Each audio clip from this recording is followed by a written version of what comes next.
Hey there, guys. Welcome to Bedtime Stories. I'm Brad, I'm Braden. and this is our interview for this week. Is from Pro Wrestling Illustrated, October 2020. Is an interview with the cover star Charlotte Flair. Of course, I'll be Charlotte while Braden does the interview, and here it is Castle that does the interview. Al Castle. Al Castle. There we go. And so this is the beginning of it. It's apparent every time she steps into the ring that Charlotte Flair has picked up a lot from her old man. But she's learned one of the most valuable lessons about achieving success in pro wrestling on her own: how to tune out all the noise. It's a skill that has served her well, as some fickle fans have rejected WWE's queen, like they have many other top acts in recent years, including John Cena, Roman Reigns, and Seth Rollins. And it's been absolutely invaluable in recent months, as the COVID-19 outbreak has forced WWE stars to perform in front of largely empty houses, including at WrestleMania.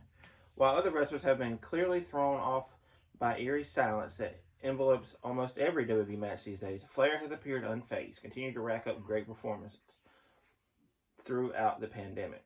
Although she lost her NXT Women's Championship just 3 days after this interview, she quickly rebounded by establishing herself as a top contender to Asuka's Raw Women's title.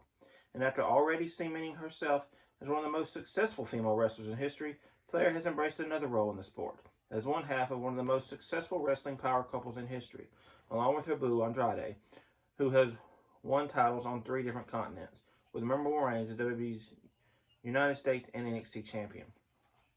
Does the 12-time women's champion plan to put her career on hold, as Becky Lynchs did, and start a family with Manny, as she calls him? Or is there still plenty to do to equal or surpass the standards of wrestling excellence established by her pop? Flair recently discussed those topics with PWI senior editor Al Castle. I imagine you've got a lot more time off than you usually do, right? Has it been nice chance of pace? I meant the usual grind of working week in, week out, even if there's not all that much to do. I've been going straight since I debuted in 2015. I've had one little window of 6 weeks off since then. But for me, it's been enjoyable. Manny and I built a gym at our house, and with working on 3 brands, or even just Raw and NXT, it's been nice being in Orlando. That would probably have been difficult had I lived somewhere else and been full-time on the road. I have just enjoyed being at home with him. As much as I know everybody wants to go back to normal, are there some changes in WWE operations that have been forced over the last couple of months that you like and that you should stick around? Have you discovered anything that maybe would be actually be improvement? What I think makes the company so special is our live events audience, the passionate fans, especially since we're global. But as a performer, I've really taken this no audience dilemma or circumstance, and I've tried to grow as a performer. Like going into WrestleMania, I just went. How can I make myself stand out? How can I prove that I am that good? How can I make the audience at home forget that there is no audience at the Performance Center, and that we're not in an arena or stadium? I've just tried to up my game in every way possible. So for me, it's been like, wow, this has been such a lesson. I feel like I've grown so much over these last few weeks. But I say that I am excited to go back to live events, because it really is what makes our business so special. And to be able to control the emotions of a live audience live. I know I get to control the emotions of people at home, but I can't see the reactions. There's nothing better than an arena booing you. When you're putting together a match and you're out there, how much is dictated by the reaction from fans? Certainly your dad has talked a lot over the years about how so much of the layout of his matches in response to the fans, listening to them and going on that ride. Without them, how is the talent supposed to put on a match, much less a good match? I think it's more about whether you, as a performer, can deal with the silence. Does it make you more nervous? Do you go too fast? Do you go too slow? Are you in your head? For me, whether there's been an audience or not, because I've really had to learn as a performer when I've been put in roles that weren't necessarily fit for me. Like, when I'm a good guy, I've had to zone out. Okay, yes, they're booing me, but that doesn't matter. I'm playing my role as a good guy. The last 2 weeks, we've had talent around the rings, but it's the performers that can put on a match and not be worried about the silence. I think that's harder. because you always want that instant gratification as a performer. Some wrestlers are like, oh my gosh, are they cheering? Are they not? Are they making noise? Are they not? And for me, I've been able to be so calm in my delivery, knowing that it doesn't bother me. I'm performing for the millions at home. Do you think you got some preparation? Because the reality is you have gotten a mixed reaction over the last couple of years, and a lot of fans have not always been on board. Did that experience help you focus on your job in the ring, not having that distraction of whether they're booing or cheering you? I came to the realization that when people aren't making noise, that's a problem. It's not that I'm more relaxed now because I'm not getting the reaction that I want. It's just I've come to the realization that good, bad, or indifferent, this is me as a performer. It's the most confident I've been, I think, in a long time, just because I can go out there like it was even before COVID. I could just go out there and be me. I don't have to say, oh my gosh, you like me? Oh my gosh, you hate me? Whether you boo me or cheer me, this is me. And I've found that my character now, which is the best part. You've been a part of a lot of WrestleManias. You've headlined WrestleMania last year in New York in front of 82,000 fans. Did it feel like a WrestleMania this year? Were you able to get up for it like past WrestleManias? It did for me. I had my new robe, my new gear ready to go because to me, this was an opportunity to make people go, wow, that person stands out. And to think it could have been the most watched WrestleMania of all time because no other live sporting events were going on. I was thinking, whether there's an audience or not, you're going to remember my match. It's going to be the best. Being able to show that gear change or that intensity without having a live audience. I felt for Rhea Ripley. This is her first WrestleMania. She's picturing Tampa Bay Stadium, and I'm sure that there were a lot of mixed emotions there. And yes, I've been on a WrestleMania. But if you're going to stand out on any WrestleMania, stand out on a WrestleMania where all the odds are against you. That's a good point. In that way, was this WrestleMania even more important for you than the last years? The last few years have been a roller coaster. Yes, I'm always on TV, and that's due to how consistent I am. But in December, before the Royal Rumble, I was like, man, am I even going to be on WrestleMania? So when I won the Rumble and was going to be on WrestleMania, I said, once again, I'm going to show you who is Miss WrestleMania. Regardless of storylines or whatever, I just wanted to stand out. And especially with this storyline, with me challenging for the NXT title, I thought, if it goes bad, it's on me. It's her WrestleMania, first WrestleMania. It's my, fifth? How receptive were you to this whole idea of moving to NXT? You talked about it being kind of a roller coaster. Some folks would see that as sort of a demotion. You're moving down to the third brand, a development brand. Was any part of your reluctant to do it, or did you see it as a challenge? I don't look at anything as a demotion. I just look at it as, here I am, full circle in my career. The fact that the NXT title was defended at WrestleMania still kind of blows my mind because I went through those steps of going to FCW to NXT, from Tampa to Orlando, from having those first takeovers, traveling outside of Florida, to now you're telling me the NXT title is defended at WrestleMania? I took so much pride in that. For me, it was not looking at it just as, okay, you're going to NXT. It's like, okay, NXT is now on USA. This is legitimately a third brand, and we have to treat it as a third equal brand. Do you see your role as helping establish some of the newer, younger women there? It's so fascinating. I feel like it was just yesterday you were the new thing, and now here you are in that position of the veteran helping these other women. I don't want to say that I've added more to NXT. I just hope that talent in that locker room at NXT go, okay, this woman is NXT, homegrown, and look what she's done in her career. That's what I strive for. Do I add to the show? Do I add to the locker room? Am I getting them over yet? There's no right answer for that. I just hope the women in the locker room look at me and go, she's done it all, and I want to do that too. And what has it taken her to do that? And for me, the one answer is consistency. Whether the storyline is for you or not for you, if you're a part of it, you shine no matter what.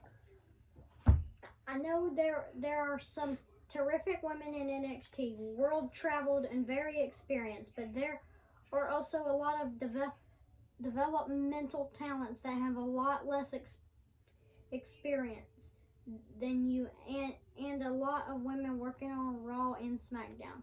So what's your approach to working with them? Because I imagine it would be a little more of a challenge to get a really quality match out of somebody who's only been in the business maybe a year or two. I think it's just going. It doesn't matter how many moves you know, it's about the story you portray and how you hold yourself.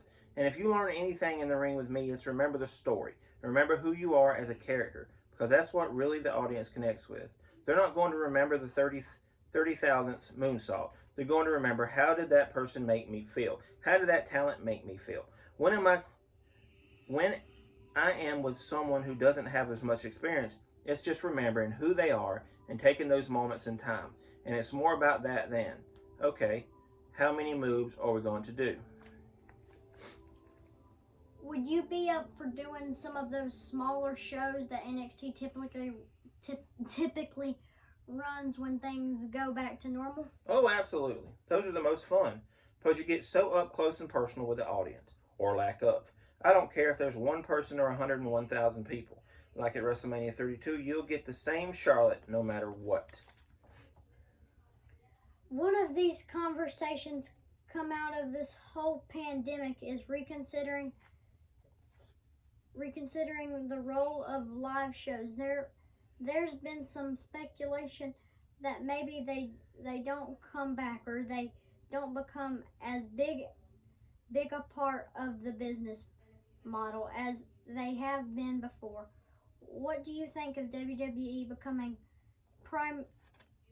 primarily a television business and house shows going away for the most part? Then I guess it's just a matter of being grateful for what I was a part of with the house shows and getting to travel the world with them, and then realizing where the company is evolving.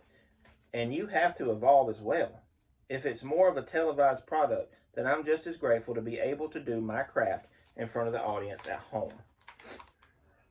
Speaking of evolutions, it was a couple of years ago that we were really in the thick of the women's evolution. It sort of feels like we're on the other side of it now. The novelty has worn off. Women headlining a pay-per-view or competing in the Royal Rumble. Are you happy with where things have settled with women's wrestling? I won't be happy until I main event WrestleMania again in a singles match. Is this distinction there being part of a triple threat match with a mainstream attraction like Ronda Rousey versus just two full-time performers working to get together? No, I don't think there's a distinction. It's just that it's my goal to have a one-on-one main event match at WrestleMania. But in terms of the women's evolution, I think everything is always on a roller coaster. And it always has to be the right story, the right place, the right time. And whoever has the best story at that time deserves the main event at WrestleMania. But I think we are on the other side of that evolution, where it just really depends on who has the hottest story. I don't feel like there's any difference in the men and women with storylines, whether it's main eventing pay-per-views or not. I feel like it's so far past that. What do you think about where some of the other companies have taken women's wrestling? Here in the United States, you have a company that had trans women as its women's champion, Nyla Rose. Impact has a woman as its heavyweight champion, Tessa Blanchard. Wrestling men, are these ideas that you think can work in WWE? I just think that anywhere women are succeeding, or one female is succeeding, we're all succeeding. I'm proud of everything that women are doing all over the world and other companies. You touched on this cool gym that you and Manny bought. What's it been like having a little piece of home with you on the road? I imagine it makes your lifestyle a lot better when you're not away from your loved ones for days at a time. He's with you. Yeah, I'm smiling right now. It's been amazing this year, having someone to share my journey with. I was on the road, I guess, almost 4 or 5 years alone? And to be able to travel with your partner who understands the pressures and the ups and downs, understanding what you do, I think it's the hardest thing. No one can explain what road life is like. And yeah, it's very nice having someone to travel with. Does it add pressure in the sense that typically superstars are concerned with their own career, their own trajectory? In this case, I imagine you're sort of doubling that pressure because you're also concerned about how he's doing. I just get anxiety. I'm used to being criticized because of my last name. I just never want that for Manny. Being attached to my dad or the Flair name. That's what I'm more worried about. I mean, I guess the only time I get more frustrated is because I know how talented he is and that he's a star. And I just want to be much more for him, for his future. But that's, I think, my biggest concern. I'm used to people having negative things to say. I just hate that my last name gets put on him. That's my biggest anxiety. I'm a big fan of his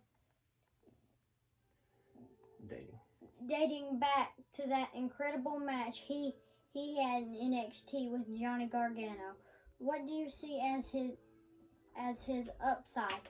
Do you see him headlining WrestleMania right next you one day? Oh, 1,000% for Manny. I think it's just going to take the right storyline. He's been on the road 2 years, and with the guys, it's more competitive because there's more of them. I know that's a dream of his. I know that's the one thing that sets him apart from other talent who come from different countries or from the independents that he understands the style of WWE and how different it is and his role of playing the bad guy. And we don't have them anymore. But being able to listen to a crowd when he did have live events, I've learned so much from watching him. Like hell, he critiques me all the time. You have no idea. He teaches me how to be able to listen to an audience and how to react and how to get those reactions. We saw Becky Lynch a few weeks ago and announce her pregnancy and take some time away. Seeing that up close, does it get you thinking about that proverbial ticking clock, or is that not in the cards for you? I very much like to be in control. And if I already started thinking now, like, wait, what's my clock? Am I going to have babies? Am I too old? What's going to happen? Do we have to have kids next year? I'll drive myself crazy. I still have goals and I still have things that I want to do within WWE. If I put that added pressure on myself, I might explode. Is it something that looming in the background? Because whether you want to acknowledge the clock is there, just physically, you're probably not going to start a family at 50. I think having the opportunity to wrestle Trish Stratus at SummerSlam and her having 2 babies at her age and being able to come back on one of the big 4 pay-per-views made me go. If I want to have babies and can come back at any time, I can. I think that's the one thing, the positive, that you see women like Brie Bella. You see Trish Stratus. You see Tamina, Asuka. Many women who aren't really talked about being mothers, who are mothers. Lacey Evans. I just go, okay, there's not that added pressure. But if I woke up tomorrow and I was like, Manny, I want babies, I knew he'd be 100% behind me. So there you go, guys. That was a little long-winded. That was a long video, but it is Pro Wrestling Illustrated from October 2020. You can check this out at onewrestlingvideo.com. Again, I'm Brad. You can check me out at Brad's Collection. And this is Braden from Braden's Toy Show. Yep. There we go, guys. We'll see you next time. Goodbye. Bye.